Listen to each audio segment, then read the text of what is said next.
Hello and welcome to another edition of 101 Sports Webcast. I'm Stephen A. Harris. And I'm Matt Krause. We've got a lot to cover today, so let's start off with the quick hitters.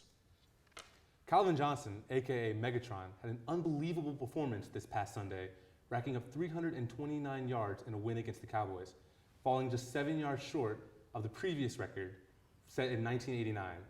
This coming season, just one season removed from breaking Jerry Rice's receiving yards in the season record. Matt, is Megatron the greatest receiver we've ever seen?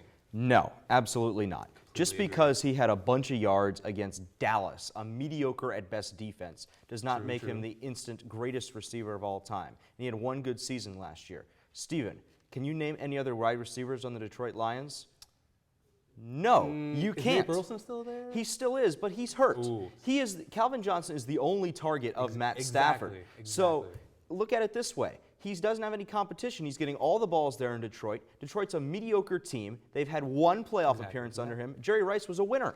And everything you just said and more.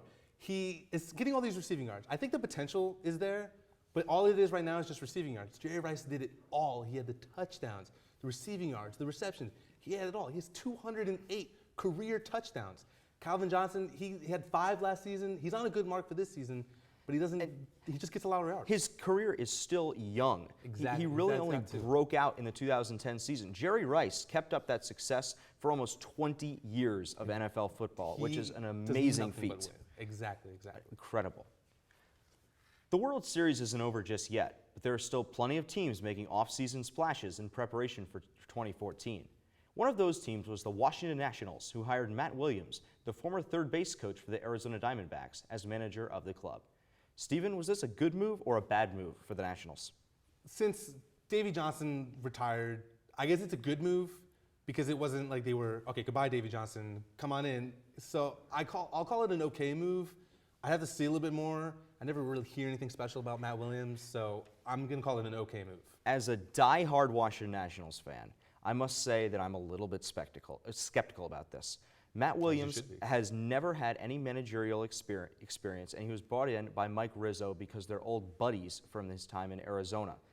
Is this going to be too much of a Davey Johnson influence? Because look at the Nationals this year. They were supposed to go to the World Series, but they didn't. They need somebody different that will truly bring a different atmosphere to that ball club if they want to compete for a World Series title. Matt Williams is the kind of guy that I think could do that. However, he's also a good young guy, so he'll have some time. It's not like he's old, so he's got to win now or anything like that. Exactly. So he's been in the league. He's going to be with this team for the long haul, so he'll be able to get used to the way these players act. Hotheads like Bryce Harper, he's going to have a lot on his plate dealing with Harper, is the manager of the Nationals. It'll be a little bit more relatable being that younger age. He wasn't as old as Davey Johnson or some of the other guys. So I think it's okay now. We'll wait a little bit and see how it goes. Certainly. The SEC has a stranglehold on the college football world. However, the ACC has been making some noise with 3 teams in the BCS top 10, with Florida State leading the pack at number 3. Matt, what are the chances that an ACC team is in the championship game this year? I'm going to go with 50%. Yes, I think Florida State and Jameis Winston, they're a very talented football team.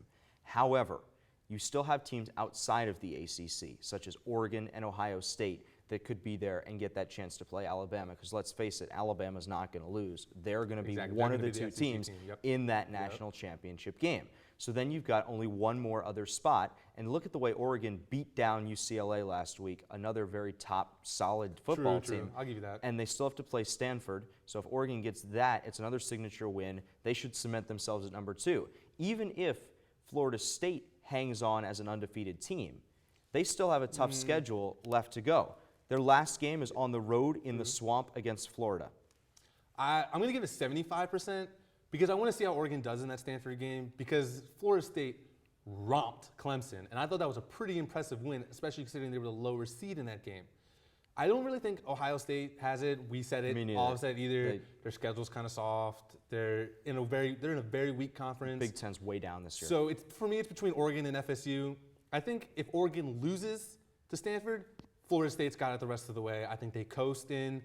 I'm leaving that 25% chance only because Oregon could get it, but I really actually think that Florida State will be the other team playing up against Alabama in the championship game.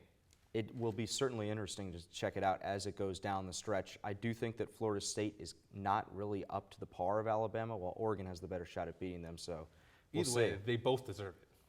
The 2013 World Series between the Boston Red Sox and the St. Louis Cardinals has been nothing short of exciting. With each game coming down to the wire, it will surely be an interesting finish.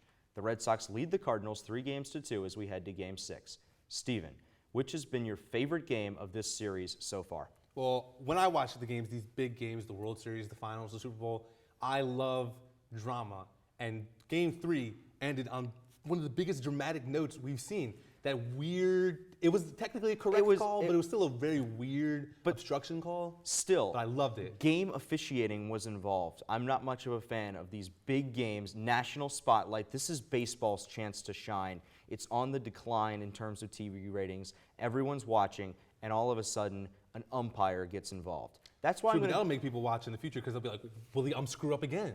Everyone loves watching for that drama. I'm going with Game 2 as the most exciting one so far because young phenom pitcher Michael Wacha of the St. Louis Cardinals was absolutely dominant, allowing only 3 hits in Fenway Park in the World Series over 6 innings, and then the Cardinals came back to pick up that 4-2 win to even the series.